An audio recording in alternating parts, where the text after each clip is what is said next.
All right, I don't know what I did there. I don't know what I did there. What up, what up, what up, everybody? What's going on, man? This is your boy Tay, man. You know what I'm saying? Podcast, man. Doing a show solo tonight, man. Doing a solo tonight, man.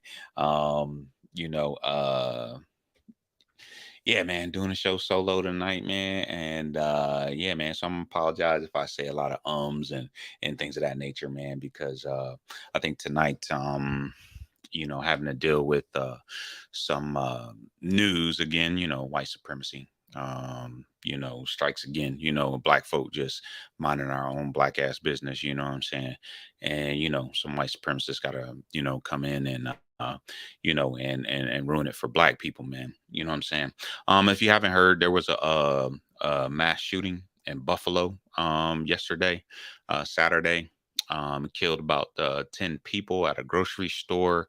18-year-old man. I know that people are going to paint this white supremacist as a child, but this was an 18-year-old man who drove about 3.5 hours to go to a predominantly black town in East Buffalo and go to a grocery store and massacred about 10 people, 10 black people. I'm sorry. And also, as white supremacy tend to do, you know what I'm saying? You can go back to Thomas Jefferson, you know what I'm saying? White supremacists got to explain why they committed some sort of violence against black people, you know what I'm saying? So of course he wrote a manifesto, you know what I'm saying, talking about his violence against black people, man. And you know, uh I titled this as Chris Rock's face okay, man. Because we're at a moment once again where really we are, people are going to try to paint this as, as some fringe person who did some acts, some fringe white supremacist who committed some sort of act of violence out of, whatever, I'm pretty sure they're going to say he has some sort of mental issue or something like that. You know what I'm saying? Oh, before I jump in, man, I appreciate everybody that's going to tune in and tuning in right now, man. I appreciate y'all. I'm sorry, man. But yeah, man, they're gonna paint this as some random act of violence by a white supremacist who, yeah, whatever, whatever they're gonna make up in the news story. But also, I think that this is a critique on black people. You know what I mean? The black culture. You know what I'm saying? Particularly, when the Will Smith Chris Rock story broke, everybody was commenting on. You know what I'm saying? I believe that as American society, we have a very unhealthy celebrity culture, and particularly in Black culture, in the Black community, we have a very unhealthy celebrity culture as well. You know what I'm saying? So, you know, um, I hope that this news story gets as much energy as people put into commenting on what two millionaires their little conflict that they had at the Oscars at that, you know what I'm saying? Because once again, black people have to deal with white supremacy for just existing. Understand this white supremacist drove 3.5 hours to go terrorize black people. You know what I'm saying? This is very similar to Tulsa, right? We hear about Tulsa all the time, or Redwood, or these things that happen. People think they happened long ago, and it really wasn't that long ago that these things happen. Where these white supremacists go into black people's area to terrorize. And you're going to hear a lot of stuff about replacement theory and people really blaming this on Trump or Fox News or anything like that. You know what I'm saying? But really, we need to have an understanding that this isn't about Fox News or Trump. This is about America. This really is about America, and that this is a continuation of violence against Black people for just simply existing, in America. This isn't about, Trump in 2016. For sure, they are, Trump and those individuals are part of it, but this is a continuation. Now, like I said, this is no different than Tulsa. This is no different than no different than you know, anything else, that we read about or see. There's no different than the civil rights movement, where you're seeing black bodies being hosed down and dogs attacking. This is no different than enslaved people being hunted down because of slave codes. This is no different than a lynching, that we think is such long ago. Man, this is really something that is very American, man. It's very American. You know what I mean? And I think that's when it comes to black people and black culture, you know what I'm saying, we tend to really give energy to things that don't matter. We give energy to Chris Rock and Will Smith and Jada Pinkett, and they'll be fine. They're millionaires, man. They are alive today.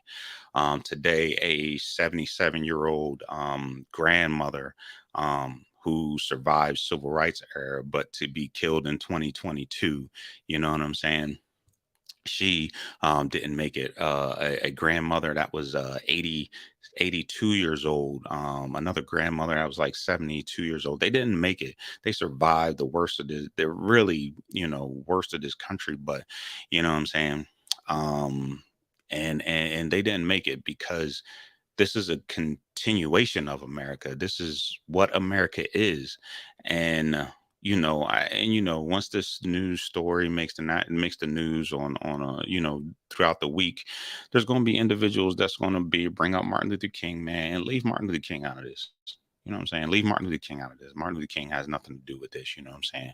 So, Martin Luther King, there's going to be people that's going to be talking about content, character, color, skin, and all this other stuff. I'm pretty sure. But Martin Luther King ain't got nothing to do with this, man. This is this individual. So some details about this individual. This individual wrote a manifesto. Like I said, I read some of the manifesto, and didn't read too much of the manifesto. But he basically was an individual who visited or a lot of the things that he believed in started on 4chan, and we know 4chan is a cesspool of white supremacy ideology and white supremacy thought.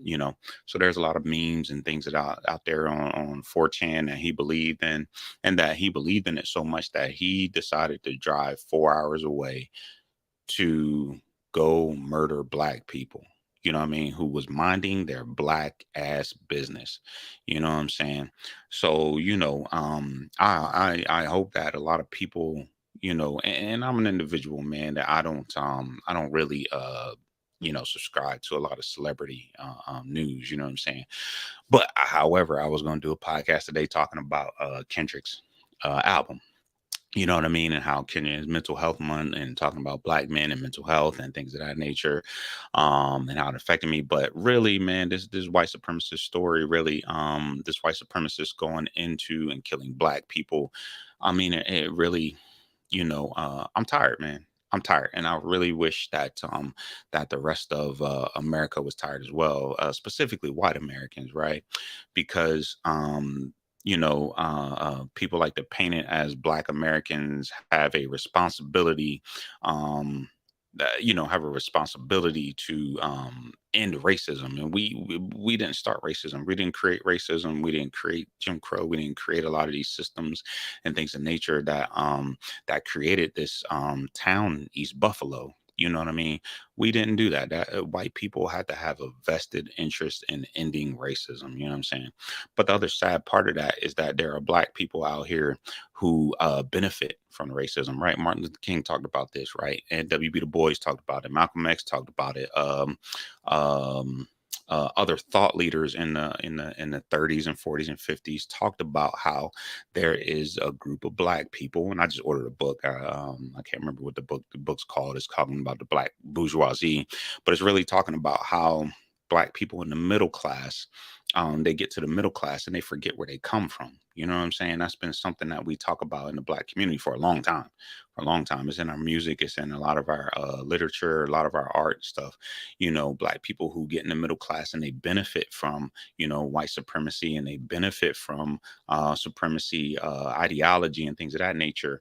And they believe in this pull yourself up by the bootstraps rhetoric, this myth of black capitalism, that they don't feel like it's necessary to fight or acknowledge racism, you know what I'm saying, or acknowledge the bigotry, you know what I'm saying. So these supremacist ideal, what I mean, and everybody's most black people's favorite Negro whisperer, Candy Owens, you know what I'm saying. She probably said something, I don't know, I don't really try not to pay attention to what she's saying, but I'm pretty sure she said something, you know what I'm saying.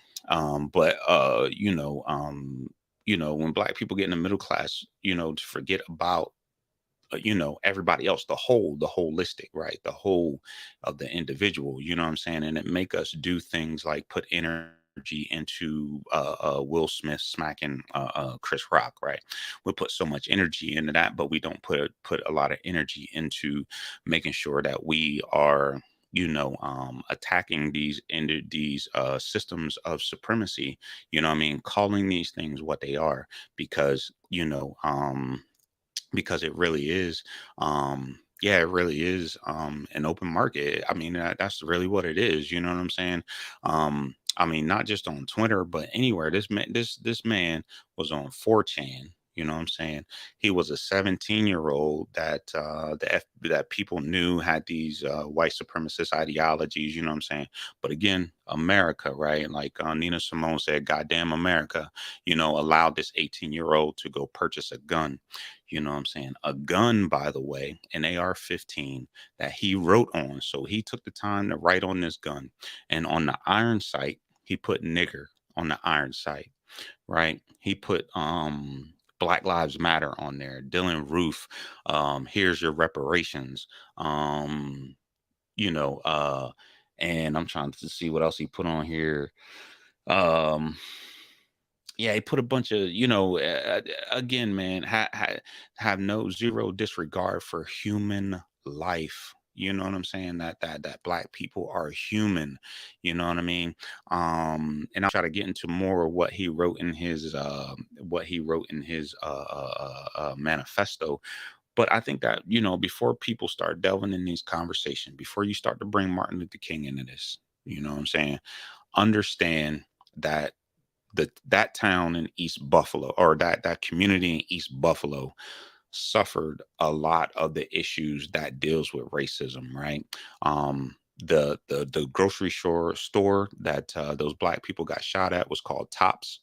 And those black people, Tops Market in East Buffalo, New York, and it was a town of black people that fought to bring this grocery store to their community, because their community is considered a food desert. And what a food desert means, that and there's a lot of communities, particularly black communities, that have food deserts, because a lot of the communities are drained of resources, right, because of racism in America. But there are food deserts in these communities, and this town suffered from a food desert, so they fought to get this grocery store there. So not only did black people go to this town to do grocery shopping, they also did their banking. Part of this is racism that deals with unbanked African Americans, right? That still exists today. You know what I'm saying? So this individual, let me tell you, this is how nefarious white supremacy is. This individual actually studied the time. He went and researched the times that's the busiest. That means that he researched the time that most black people are doing their shopping. And they were doing their shopping this weekend on the 14th. Why? Because most people get paid around the 15th. So most black people were there doing their shopping, cashing their checks, living their black ass business. And this white supremacist looked up and see when that shop was the busiest, so that he can drive 3.5 hours to murder people in the name of white supremacy, right? I'm just not I mean, he is a white supremacist, right? But he wrote a whole manifesto claiming to be a white supremacist, right? A lot of the information, a lot of the word vocabulary that you'll hear about is really about replacement theory. You're going to hear a lot about that. Tucker Carlson is the main purveyor, the modern day voice of replacement theory. But replacement theory has been out there since a long time ago, since the beginning of slavery. Like I said, Thomas Jefferson talked about replacement theory.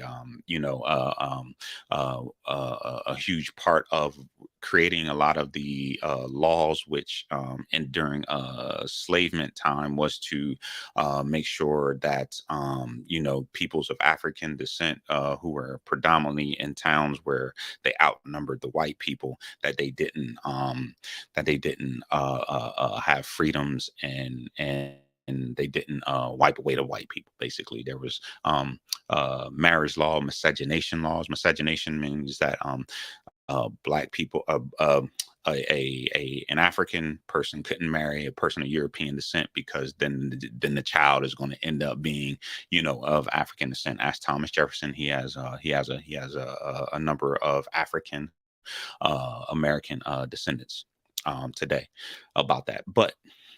You know, um, but the nefariousness of white supremacy is that that it's a belief, right? It's a belief system. It's white grievance, right? It's these individuals who believe that they'll be taken off this earth, or replaced by another group of individuals who's just living their life, right? But modern day white supremacists believe in this replacement theory because it comes from a book called The Camp of the Saints. And Donald Trump, the last president, had a person, Stephen Bannon, working in the White House, who said that his favorite book was the Camp of the Saints. The Camp of the Saints explained about Indian. People from India going to France and basically wiping out the French peoples. What I mean, going over there, creating laws, integrating with a lot of the French peoples, and basically wiping out, the French population. And it's very popular amongst a lot of white supremacists. And Tucker Carlson repeats a lot of the phraseology and information from that book. You know what I'm saying? Steve Bannon, of course, Stephen Miller, that worked with Trump. When people talked about Trump was racist, it is that he, if it's like Trump was like his dad, man. You know what I mean? His dad got caught at a KKK rally. Look, man, you're not at a KKK rally unless you're in the KKK. I'm sorry, man. He wasn't there. He wasn't there. Fighting against the KKK. He was really there, participating. But Trump was the same way. He surrounded himself by these individuals. You know what I'm saying? And really surrounded himself with these individuals who believed in this ideology of replacement theory. You know what I'm saying? Um, you know, um, Let me see here. There's some other information from this. Um, of course, they're going to investigate this as a hate crime, and they really don't have to go too far because, again, white supremacy told this white supremacist uh, to create a manifesto. You know what I'm saying? And that's really what these white supremacists do, man. Um, again, a lot of what this town experienced is because of history of white supremacy in this country. um and the reason that there's a food desert in this town is because there's a highway that drives through this town. And if people do research on highways in America, you know that highways were built in a racist manner going through a lot of towns. A lot of people like to talk about Tulsa, and what really killed Tulsa, Oklahoma, you know what I'm saying, was the highway that drove through it, that went through it. You know what I'm saying? That's what really killed the town of Tulsa, Oklahoma. And this what happened in this Buffalo town as well. Um, you know, but I really think that when it comes to black people, man, we really have to be measured in how we speak, man, we talk about this situation. You know what I'm saying? If you felt the need to really comment about Will Smith and really comment about, what I mean, about that, we should really be talking about this stuff, man, and not talking about it in a way where we have to take responsibility for racism, because we don't, right? We didn't create these systems of race system, so we don't have to take responsibilities for it. We just have to attack it and call it what it is, right? We have to be in the mold of Angela Davis, Nina Simone, Billie Holiday, Martin Luther King, Malcolm X, Dr. Francis Cress Welsing, and all these individuals who really called racism and called white supremacy what it was, gave it a face. You know what I'm saying? And we really have to do this in this situation, man. So please do not bring Martin Luther King into this. Please do not talk about what Black people have to do, because we ain't got to do anything other than make sure that we're getting folks to understand that that although this individual used a gun to kill Black people and wrote a manifesto, some of the people, some of the folks that we know, some of the white people that we know in the country might not use a gun, but they'll use their vote. They'll use their vote to basically destroy Black people. You know what I'm saying? We learned this during the Reagan administration. You know what I mean? In some ways, in the Bill Clinton administration is too. You know what I'm saying? So so we really have to be mindful in how we are talking about this, you know what I'm saying, and really give it the same energy, you know what I mean. But let me get into this a little bit. Let me see here. Sorry about the pause there. Um, oh, one of the things I find it sad, but it's weird at the same time, is that Tariq Nasheed wrote a book called Buck Breaking. And what happens in a lot of these spaces, a lot of these anti-Black spaces, particularly on Twitter, is that there are a lot of these white supremacists. They'll find a Black picture on Google or something like that, and they'll just post it as their avatar or whatever it is. And they'll go into a lot of these spaces where Black people are and pose as Black people. You know what I mean? So you have individuals like Tariq Nasheed who he sounds surprised that a phrase that he used from his book ended up on the white supremacist gun, and that phrase that he used was "buck status broken." You know what I mean? And again, Tariq Nasheed has a movie, I think, called Buck Breaking. You know what I'm saying? Um, and I haven't seen it, so I don't know what it is. Go find out for yourself. But a lot of these individuals use that language. They use a lot of that.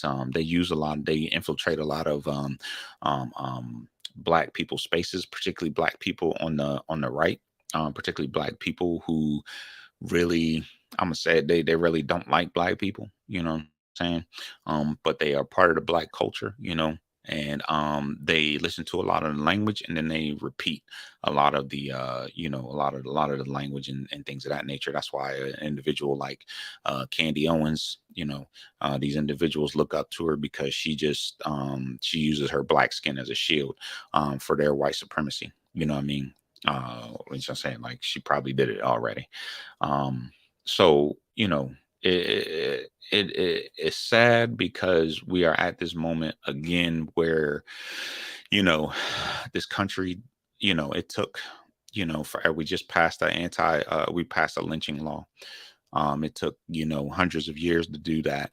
you know and here's the other thing. I'm a individual that I believe in people's right to own guns, right? But at the same time, man, I I don't want to be shot because I'm gonna go pick up eggs at a grocery store, man. You know what I'm saying? I shouldn't have to feel that I have to carry a weapon because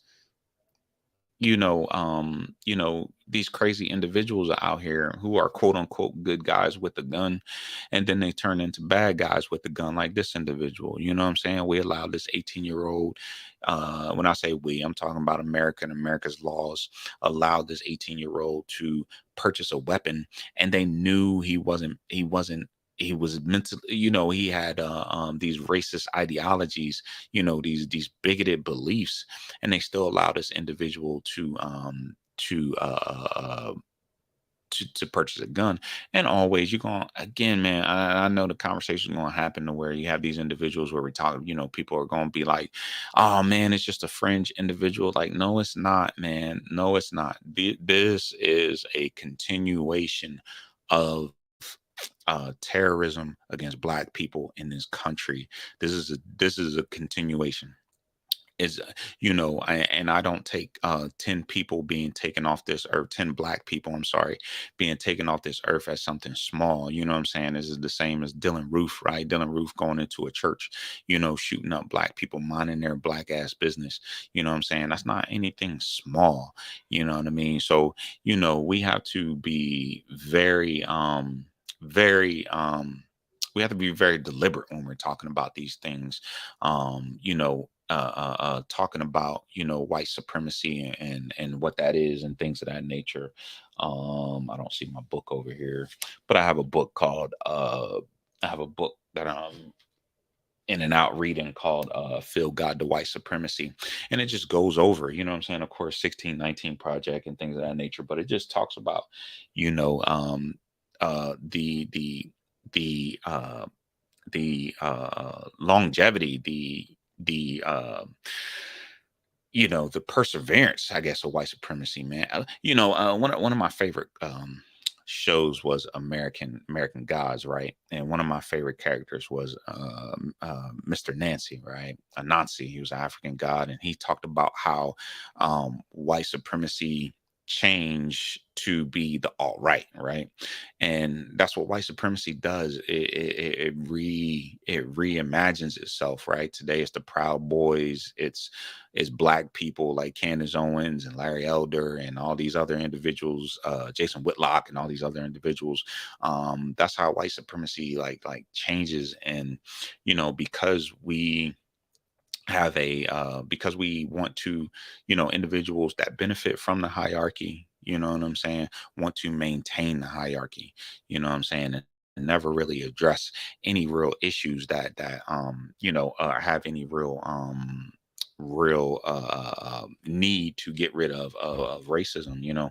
So this wasn't an individual who was a white supremacist. This was an individual who talked to thousands, probably thousands of individuals on 4chan, thousands of individuals that agreed with him, you know what I'm saying, agreed with his rhetoric, you know what I'm saying. He live streamed this just to show, what I mean, show off, to those individuals, you know what I mean, who didn't have the evilness to necessarily commit this heinous act of massacre, that he did, you know what I'm saying. And those individuals will go out, they won't have a gun, but they will vote based on their white identity, based on their white grievance, you know what I'm saying.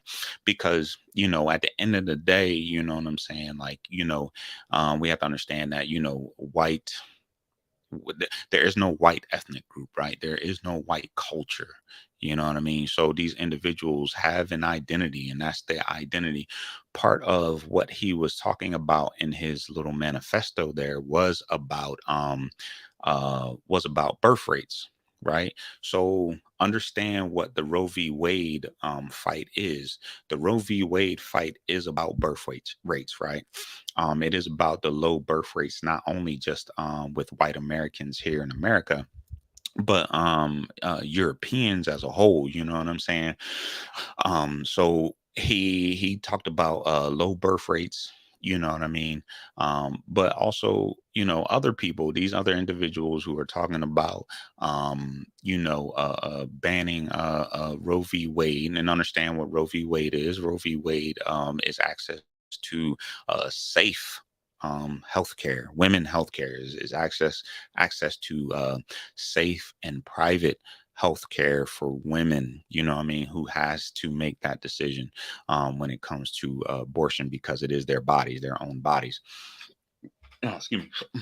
But this individual talked about low birth rates and talked about how people of African descent and other brown people are having more babies and things of that nature. And of course he had to bring the Jews in it, but really nefariously he talked about where they purchase armor, what guns, like all types of stuff. I don't want to put out there, but you know what I mean? And at the end of it, he basically wrote a summary, oh, here's the other thing. And he talked about eugenics, right? About, whether black people are intelligent or not. You know what I'm saying?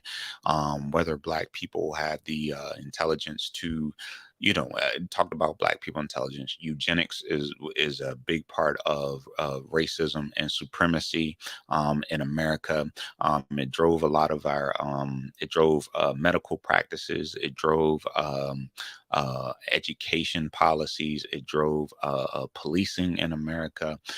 This idea that black people were, because of skull sizes and things of that nature, are not as intelligent as people of European descent. You know what I'm saying?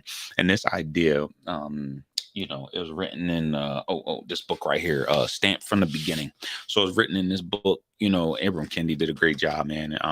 But in this book, Abram Kendi talked about how basically this idea that black people are not that intelligent or have culture goes back to Aristotle.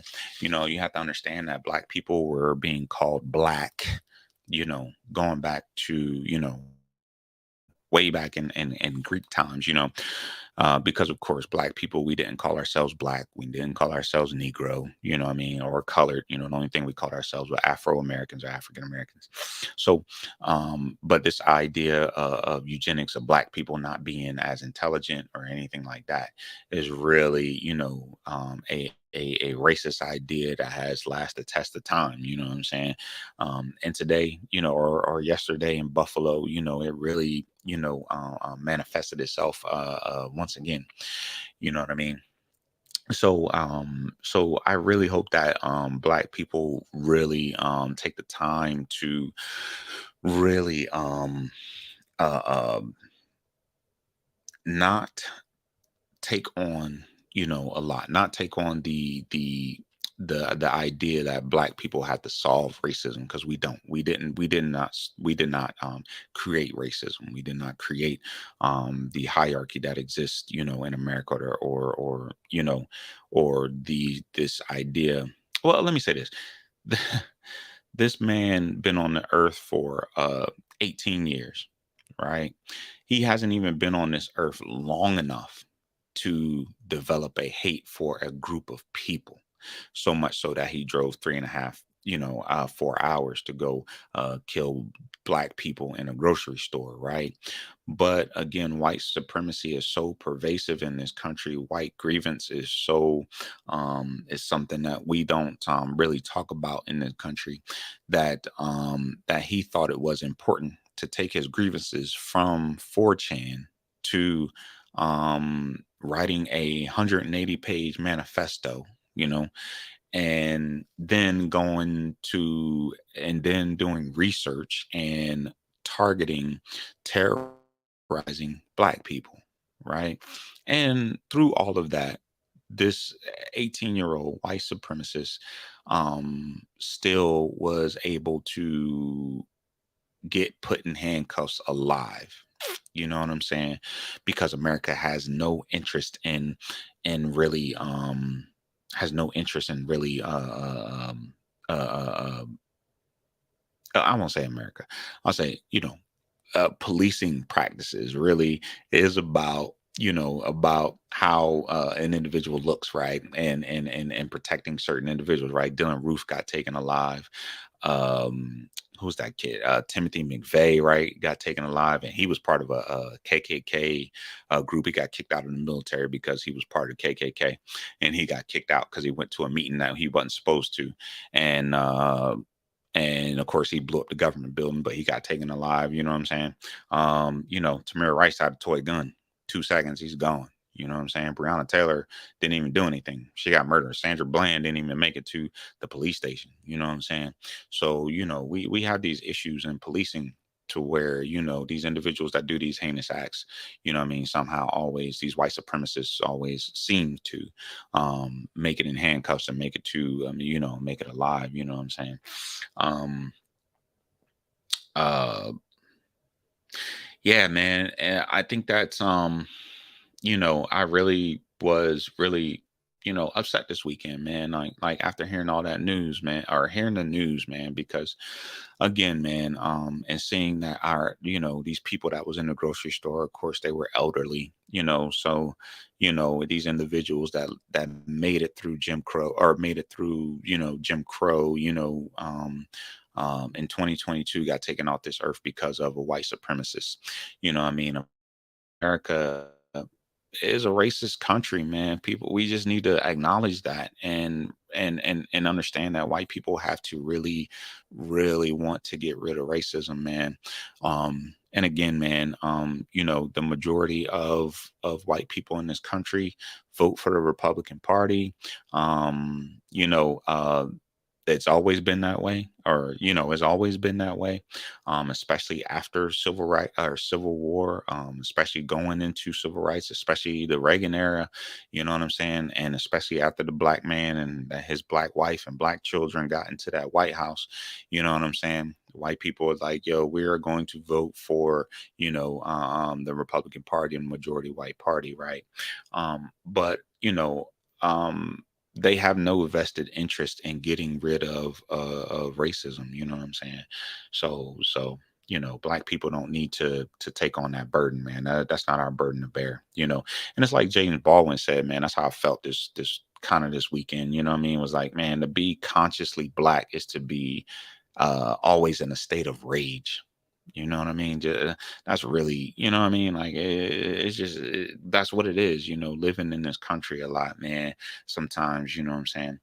Um, because you'll get people again. They'll be out here talking about Martin Luther King and the myth of Martin Luther King and talking about content, character, color, skin, and all this other crap. Just mythicize Martin Luther King, who really didn't care about them white kids, and he cared about poor white kids. Um, you know, really dismissing this individual, you know, who was a terrorist. He's a terrorist.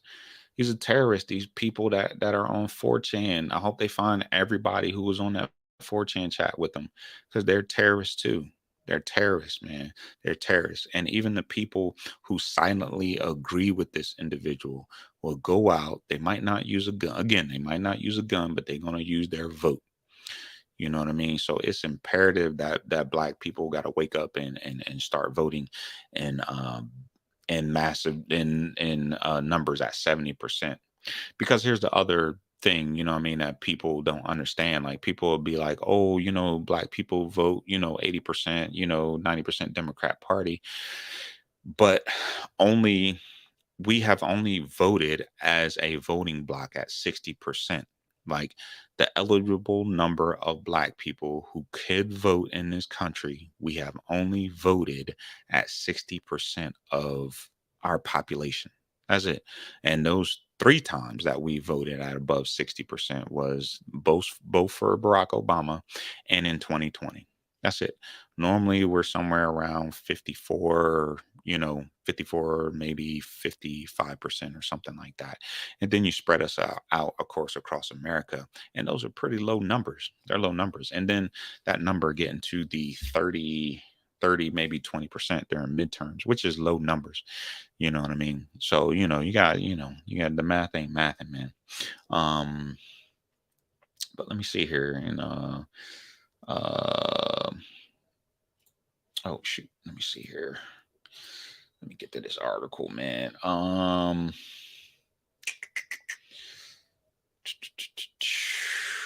me see. I hate this because I had this. Oh, okay. Let me see here. Again, like I talked about that area in Buffalo. Again, that area in Buffalo was created because of racism.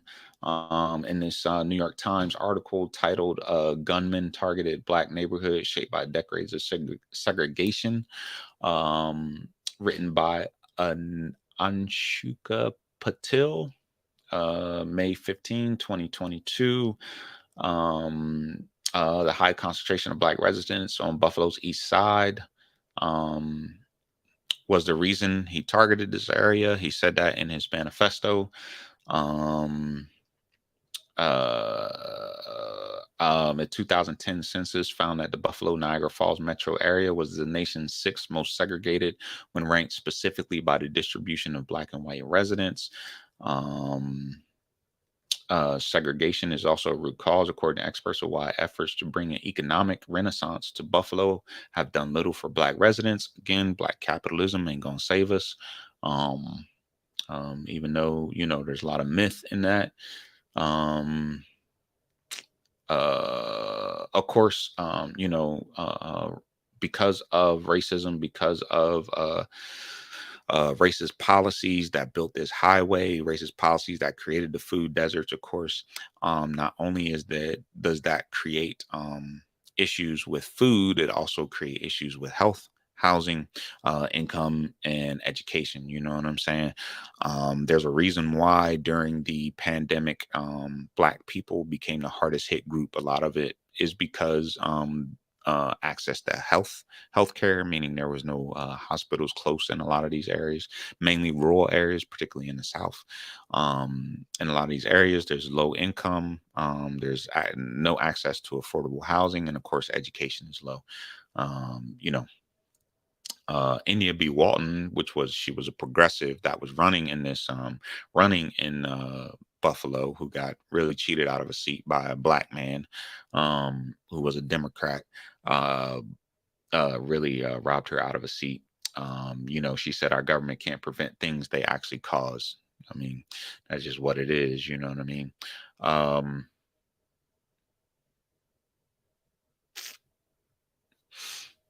I'm sorry, man. I'm trying to read this article. Um,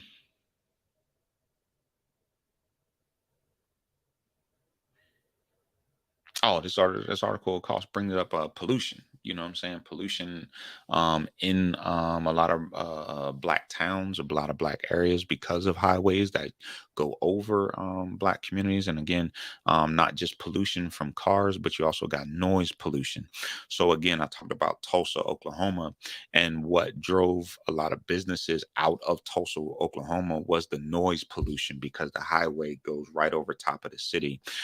It's like why subways were built, or those raised railways you see in like Chicago or New York. A lot of those were built through black communities.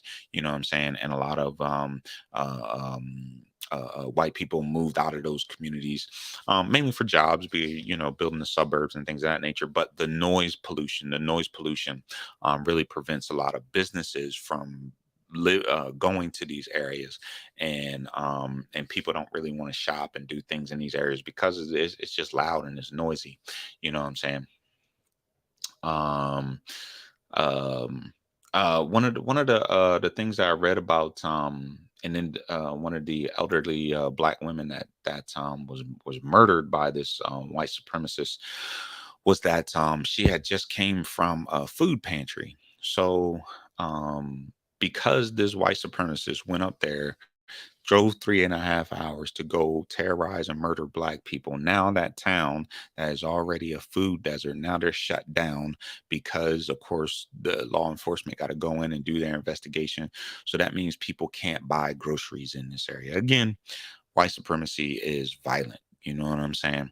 It's violent towards black people. You know what I mean? So now this black town can't go to the one store that they've actually visited to go get food. So now they're asking donations to be sent to food pantries in the area. Oh, excuse me. I should have got that information to share it.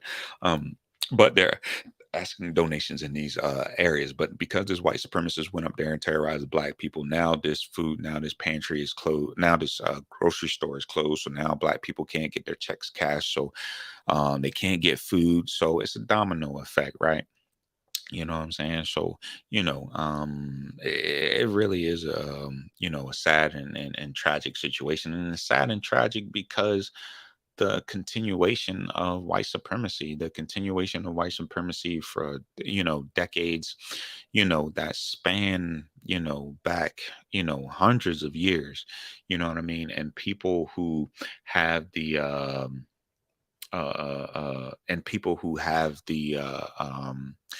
uh, the caucasity, I will say, to really think that black people in this country are taking from them, to think that black people who survived a boat ride, 3-month boat ride, survived, hundreds of years of slavery, survived apartheid here in America during the Jim Crow era, really are taking this 18-year-old man, really thought that those black people in that town were taking from him. You know what I mean? But those black people in that town represented the whole of us. It didn't represent just those individuals. It represented the whole of us.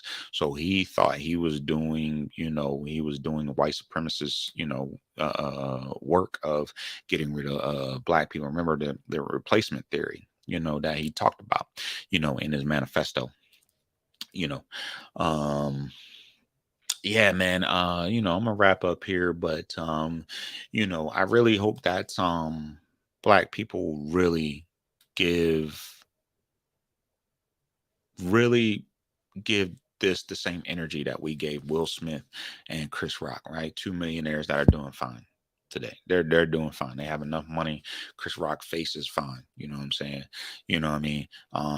Really call out, you know, because here's what's real, man, is that a lot of us are surrounded by individuals that really have white supremacist ideology and how they think, what I mean, how they view black people, you know what I mean. I got a coworker that I talk with every once in a while. Me and him have good conversations, you know what I'm saying. But he really has he's really been indoctrinated with this idea of superiority. He really has. And when I challenge that idea of superiority, of course he's taken back, right? And a lot of times I like to say about certain groups of or white people is that white people want to be invited to Thanksgiving, meaning that they don't want to confront their aunt, uncle, brother, sister, cousin, friend, or whatever with their white supremacist idea. They just want to sit down, be surrounded by other people and eat their food. You know what I'm saying? They want to be invited to Thanksgiving. They don't want to deal with uncomfortable conversations. You know what I'm saying? And then when it comes to black people, man, we really have to think in a holistic manner. I think that there are way too many of us, way too many black people who think individualistically. You know what I mean? We believe in the myths. We believe in the myths of Martin Luther King. We believe in the myths of black capitalism when it comes to Tulsa, Oklahoma, Black Wall Street, and things of that nature.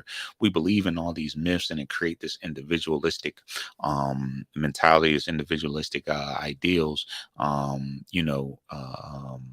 we're talking about a lot of these things, black culture. So we really have to look at these things holistically, man. Really holistically, man, and really speak.